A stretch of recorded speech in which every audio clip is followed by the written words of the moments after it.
हर classroom अपने आप में एक दुनिया है जिसमें अनगिनत मन बसते हैं और हर मन अपने आप में अनोखा। तो एक टीचर होने का मतलब सिर्फ पढ़ाना नहीं होता, बल्कि इन युवा मन का आर्किटेक्ट यानी वास्तुकार बनना भी होता है। लेकिन सवाल ये है कि कोई उस चीज को कैसे बना सकता है जिसे वो पूरी तरह से समझता ही ना हो। बस यही है हमारी आज की पड़ताल का विषय। ये वो सवाल है जो हर टीचर के जहन में कभी न कभी जरूर आता है, और इसका जवाब ही एक अच्छे और एक बेहतरीन टीचर के बीच का फर्क तय करता है। तो चलिए इस पहेली को सुलझाने के लिए बाल विकास की दुनिया में थोड़ा और गहरा उतरते हैं। देखिए, कोई भी इमारत बनाने से पहले उसकी नींव को समझना कितना जरूरी होता है ना। बच्चे के मन के साथ भी बिल्कुल ऐसा ही है। तो आइए विकास की उन बुनियादी ईंटों पर एक नजर डालते हैं जिनसे ये कमाल की संरचना बनती है। जरा सोचिए, एक बच्चा जो रात को ठीक से नहीं सोया, क्या वो क्लास में ध्यान लगा पाएगा? या एक बच्चा जिसे दोस्तों के साथ घुलने मिलने में दिक्कत होती है, क्या वो कॉन्फिडेंट महसूस करेगा? ये सब अलग अलग चीजें नहीं हैं। फिजिकल, कॉग्निटिव, सोशल और इमोशनल डेवलपमेंट, ये सब एक जटिल डांस की तरह है जहाँ हर एक स्टेप दूसरे को प्रभावित करता है। तो अब आते हैं उन बड़े सवालों पर जिन्होंने सदियों से बड़े बड़े विचारकों को उलझाए रखा है। नेचर वर्सेस नर्चर, यानी प्रकृति बनाम पोषण। ये सिर्फ किताबी बातें नहीं हैं, बल्कि क्लास में बैठे हर बच्चे को समझने की चाबी हैं। तो सवाल ये है कि सीखना होता कैसे है? क्या ये एक नदी की तरह है जो धीरे धीरे लगातार बहती रहती है, या फिर ये सीढ़ियां चढ़ने जैसा है जहां हम एक एक करके अलग अलग पड़ाव पार करते हैं? इस सवाल का जवाब ही ये तय करता है कि किसी स्टूडेंट से कब और क्या उम्मीद रखनी चाहिए। क्या वो अगले स्टेप के लिए तैयार है? ये समझना एक टीचर को सही समय पर सही चुनौती देने में मदद करता है। ये वो बहस है जो सदियों से चली आ रही है। क्या बच्चा एक कोरी स्लेट की तरह है जिसे दुनिया अपने अनुभवों से भरती है, या फिर वो अपने जीन्स के साथ पहले से ही प्रोग्राम्ड है? सच कहूं तो हकीकत इन दोनों के बीच में कहीं है। ये एक डांस की तरह है। प्रकृति यानी नेचर संगीत देती है और पोषण यानी नर्चर हमें डांस के स्टेप सिखाता है।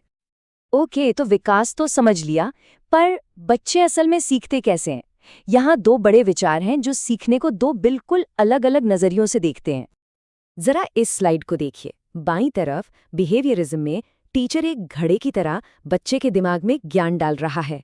बच्चा बस चुपचाप ज्ञान ले रहा है। लेकिन दाईं तरफ कंस्ट्रक्टिविज्म में टीचर एक गाइड की तरह है जो बच्चे को अपने ज्ञान के ब्लॉक्स खुद बनाने में मदद कर रहा है।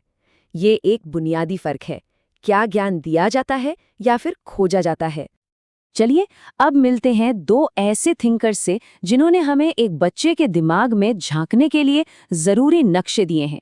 पियाजे हमें दिखाते हैं कि बच्चे सोचते कैसे हैं, और कोहलबर्ग हमें उनके नैतिक कंपास को समझने में मदद करते हैं।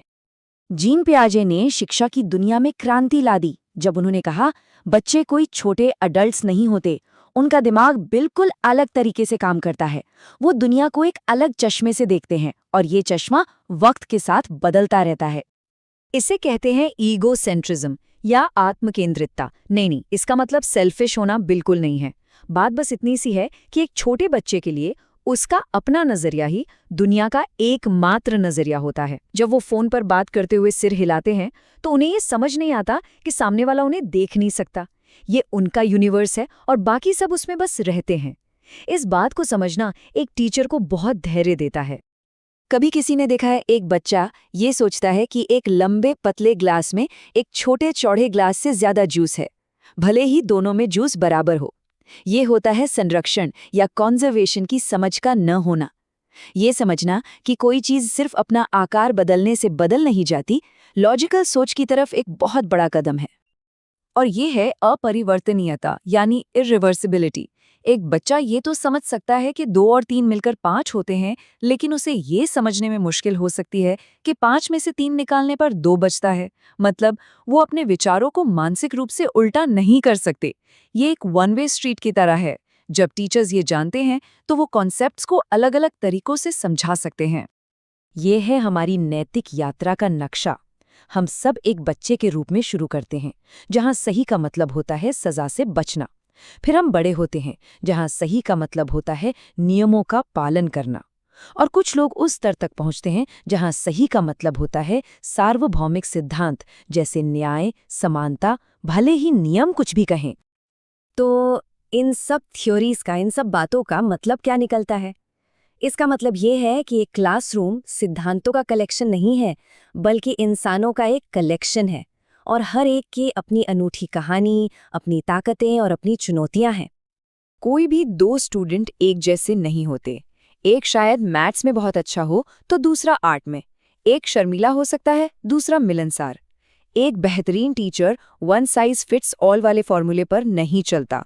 वो हर स्टूडेंट के लिए एक दर्जी की तरह होता है, जो उनके सीखने के अनुभव को उनकी ज़रूरतों के हिसाब से बनाता है। ये एक बहुत ज़रूरी अंतर है जिसे समझना ही चाहिए।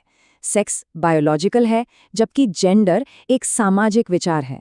ये समाज द्वारा तय की गई भूमिकाओं और अपेक्षाओं के बारे में है, और ये समय और संस्कृति के साथ बदल सकता है। ये शायद एक टीचर के लिए सबसे हिम्मत देने वाला विचार है। इंटेलिजेंस पत्थर की लकीर नहीं है। ये एक मांसपेशी की तरह है, जिसे बनाया जा सकता है, जिसे मजबूत किया जा सकता है। इसका मतलब है कि हर छात्र में क्षमता है, और एक टीचर ही वो इंसान है जो उस क्षमता को अनलॉक करने में मदद कर सकता है। तो दिन के आखिर में ये सारी थ्योरी सिर्फ शब्द नहीं है, ये एक स्टूडेंट के मन को खोलने की चाबियां हैं। ये सहानुभूति के टूल्स हैं, क्योंकि कोई तब तक प्रभावी ढंग से नहीं सिखा सकता जब तक कि वो पहले अच्छी तरह से समझे नहीं। तो सवाल यही है, कोई किस तरह का आर्किटेक्ट बनेगा? क्या कोई एक ऐसी इमारत बनाएगा जो कठोर हो, जिसमें बदलाव की कोई गुंजाइश ना हो, या फिर एक ऐसी इमारत जो लचीली हो, जो हर छात्र की अनूठी ज़रूरतों के हिसाब से खुद को ढाल सके? ये चुनाव हर टीचर को खुद करना है, और यही चुनाव उनकी स्टूडेंट्स की जिंदगी को हमेशा के लिए एक आकार देगा।